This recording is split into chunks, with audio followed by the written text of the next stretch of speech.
Bonjour à toutes et tous, correction de l'exercice PIA 107, tagué MPSI étoile, où on va un peu réfléchir et raisonner sur ces histoires de flux, de mutuelles d'inductance propre, etc., etc. Donc on vous parle de deux bobines, l'une de N1 spire et l'autre de N2 spire, qui sont intercalées de telle sorte que les N2 spire de la bobine 2 coïncident avec les N2 spire avec N2 spire de la bobine 1.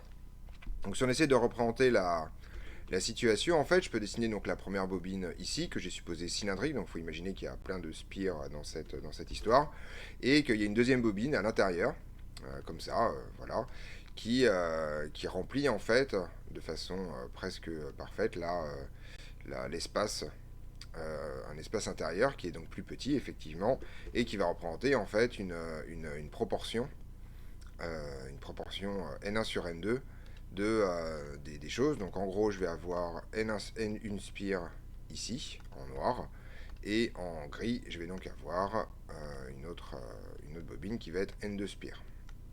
Voilà. On vous dit en fait que les intensités dans chacune des spires sont orientées de la même façon. Alors j'ai choisi d'orienter l'intensité dans ce sens-là. Donc I1 ici pour la première bobine, donc elle reviendra par là. Et pour la deuxième bobine, je vais avoir en fait ici, si je fais une plus belle flèche, voilà, I2, ici. Et puis je vais avoir I2 qui circule là-bas de l'autre côté.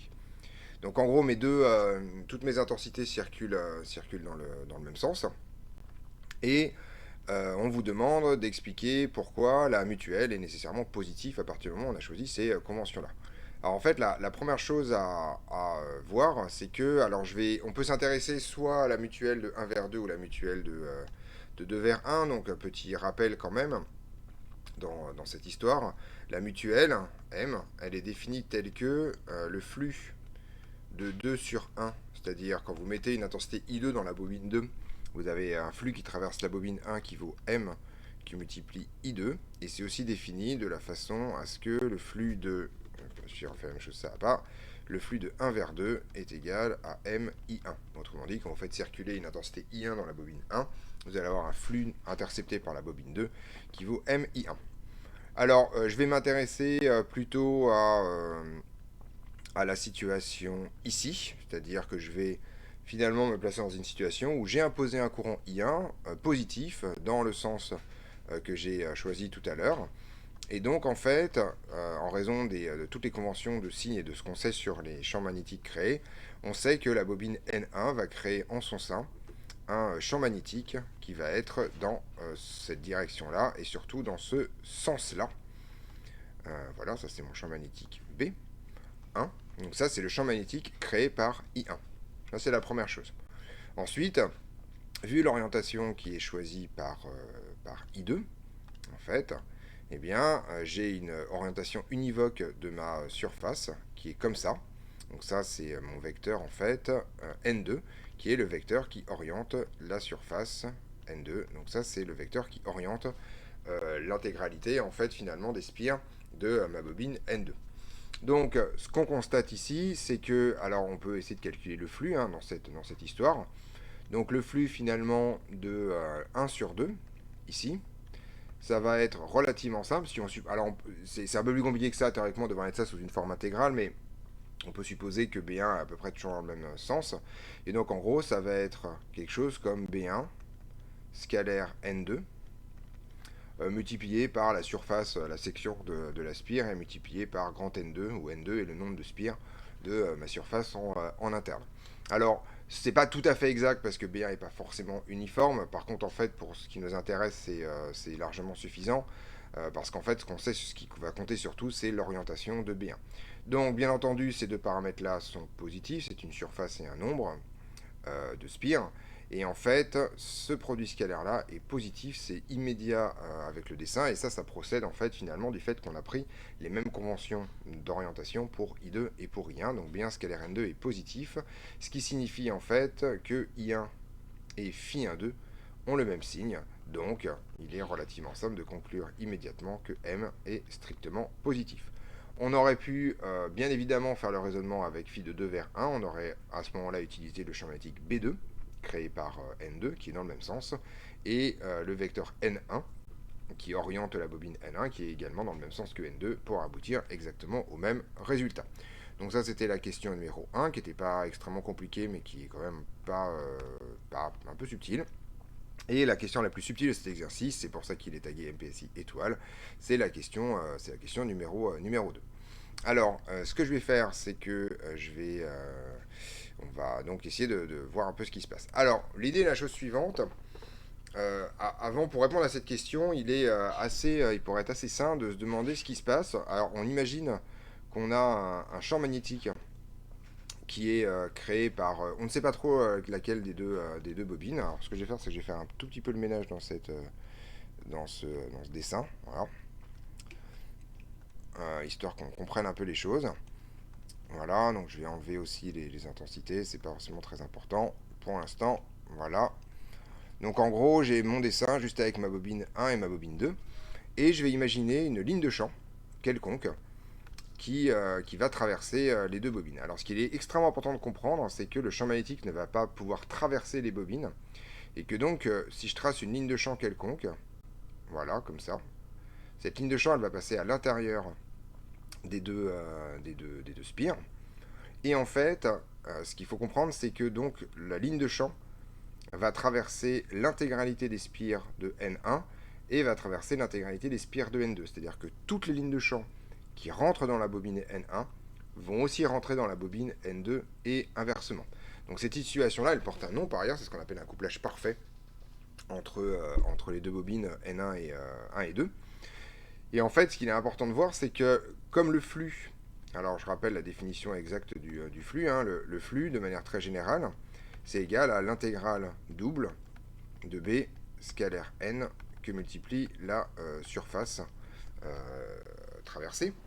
Et donc en fait, finalement, quelle que soit l'origine du champ magnétique que je viens de dessiner ici, en fait, il s'avère donc que on peut avoir une idée d'une relation entre le flux qui va être intercepté par 1 et le flux qui va être intercepté par 2.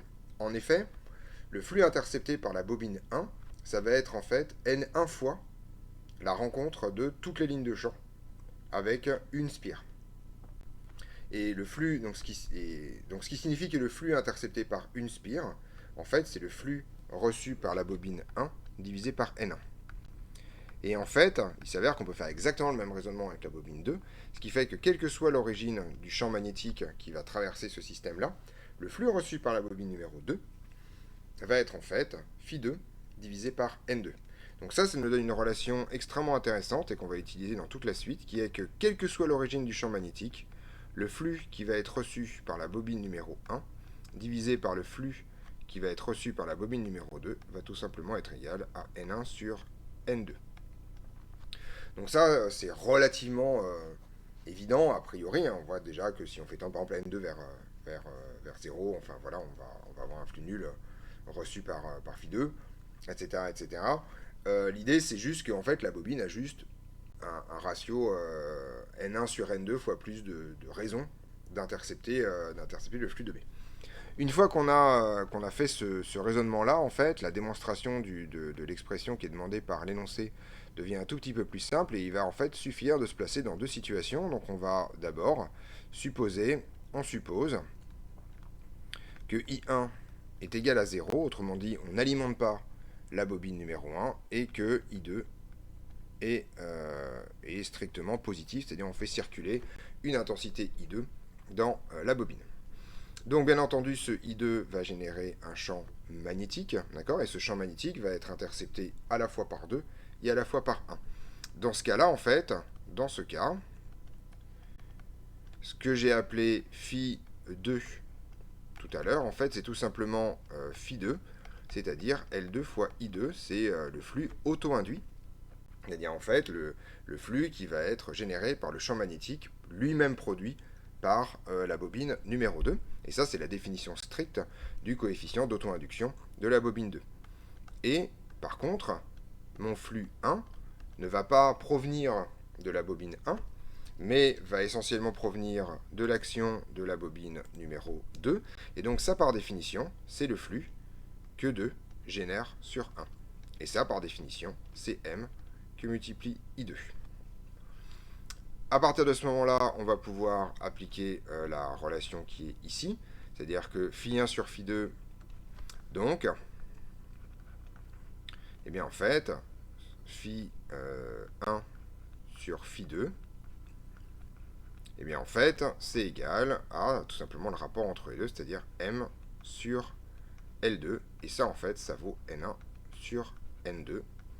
Donc, grand M, c'est égal tout simplement à N1 sur N2 que multiplie L2, ce qui est le résultat qu'on vous demande de prouver dans l'énoncé. Hein. M, c'est N1 sur N2 que multiplie L2.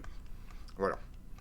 Alors en fait, pour trouver l'autre relation, il suffit de faire exactement la même chose. Donc ça, c'était le premier cas. Il suffit de faire exactement la même chose, sauf qu'on va supposer cette fois que I2 est nul et que I1 est strictement positif. Dans cette configuration-là, en fait, on va avoir des rôles qui vont être littéralement inversés, c'est-à-dire que le flux reçu par 2, ça va tout simplement être le flux induit par 1 sur 2, ça c'est égal donc à MI1, et que le flux de ce que j'ai appelé le flux 1, ça va être tout simplement en fait le flux propre phi1, c'est-à-dire L1 fois I1. Si je fais encore une fois le rapport des deux, ça signifie donc en fait que phi1 sur phi2, ça va être égal à L1 sur M, et ça, d'après ce que j'ai expliqué au départ, ça vaut tout simplement N1 sur N2. Donc M, cette fois, c'est égal à N2 L1 sur N1. Alors, on peut discuter un peu de ces résultats-là, parce qu'on peut un peu les tripatouiller un peu. Donc, on remarque deux choses. La première, c'est que L2, c'est égal à N2 sur N1 au carré, que multiplie L1. Alors, en fait, ce carré-là, il n'est pas étonnant, parce qu'en fait, en termes de flux propre, vous allez produire un champ magnétique qui est proportionnel au nombre de spires. Donc, vous avez pour une configuration donnée. Le champ magnétique produit va être déjà proportionnel à N2, et ensuite le flux intercepté va être également proportionnel à N2.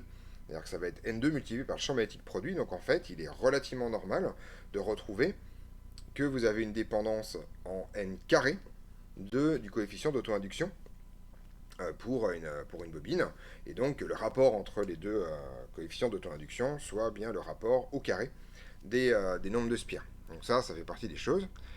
Donc ça, c'est la première chose qu'il faut remarquer dans cet exercice. Et la deuxième chose qu'il faut remarquer dans cet exercice, c'est que si je calcule m carré, et bien en fait, c'est littéralement égal à L1, L2. Donc si vous faites m fois m, il suffit simplement de prendre les deux relations-là. Donc m carré égale à L1, L2, alors qu'on sait dans le cours que structurellement, m carré est inférieur ou égal à L1, L2. Et là, en fait, on est dans le cas particulier où m carré est égal à L1, L2, et ça porte un nom, ça s'appelle, comme je l'ai dit au départ, un couplage parfait. Ça vient du fait que n'importe quelle ligne de champ qui passe par la bobine 1 passe également par la bobine 2, vous n'avez pas de perte, d'accord. Vous êtes obligé de passer par les deux, et donc en gros, vous avez le cas de couplage le plus efficace entre une bobine L1 et une bobine L2. Voilà. Donc ça, c'était la partie la plus subtile de cet exercice. On vous demande finalement d'en déduire que si on soumet la bobine 1 à une tension sinusoïdale, E cos oméga t, alors on aura aux bornes de la bobine 2 une tension qui va être comme ça. Alors là, c'est relativement simple, finalement. Donc pour la question 3, donc en fait, on a... Alors, l'énoncé n'est pas très précis, mais on peut supposer si on a une tension aux bornes de la bobine, ça signifie qu'elle est en sortie ouverte. On est en train de mesurer ça avec un voltmètre, donc on a tout simplement I2 qui est égal à 0, ce qui nous permet de ne pas négliger le phénomène de la mutuelle retour, puisque comme I2 égale 0, il n'y a pas de mutuelle retour, contrairement à ce que dit l'énoncé. Mais donc on a I2 égale 0, et en fait, tout simplement, ce que l'énoncé appelle S, ça va être tout simplement moins la dérivée du flux induit par 1 dans la bobine 2, divisé par rapport au temps. Et ça va être moins M d de I1 sur dt par définition. Et il s'avère en fait que d de I1 sur dt, si E désigne exactement la tension aux bornes de la bobine, et bien en fait, d de I1 sur dt, c'est tout simplement E divisé par L1. Donc on a moins M sur L1 qui multiplie E dans cette histoire. Et donc on retrouve ce qui est demandé par énoncé, parce qu'en fait, il s'avère que, alors c'est à une phase frais, donc en fait la phase, on se rend compte que c'est une phase de pi par ailleurs, et en fait on a bien S de t qui est égal à moins, parce que m sur L1, c'est écrit un tout petit peu plus haut, m sur L1, c'est ici, c'est donc N2 sur N1, voilà, je vais descendre, voilà, donc c'est moins en fait N2 sur N1, c'est un N, c'est pas un M, sur N1, qui multiplie E de t, donc vous allez avoir un déphasage de pi, mais en termes d'amplitude, vous avez donc bien réduit l'amplitude d'un facteur N2 sur N1, et ça c'est le principe en fait d'un transformateur, c'est-à-dire qu'en gros vous mettez une tension dans un sens et vous pouvez avoir une tension de l'autre côté qui va être élevée ou abaissée ou élevée. Hein. En fait, on peut faire exactement la manip dans l'autre sens, c'est alimenter la bobine N2 avec une tension petit œil. On va se retrouver avec une tension en sortie de la bobine 1 qui va être augmentée d'un facteur N2 sur N1. Bien entendu, on augmente la tension, mais on ne fait pas de gain de puissance. Hein. La puissance fournie va être égale à la puissance qui va sortir pour celles et ceux qui se poseraient la question. Ceci n'est pas par ailleurs demandé par énoncé, donc c'est pas très très grave. Et donc ceci termine la correction de cet exercice. On se retrouve donc dans d'autres vidéos pour d'autres corrections.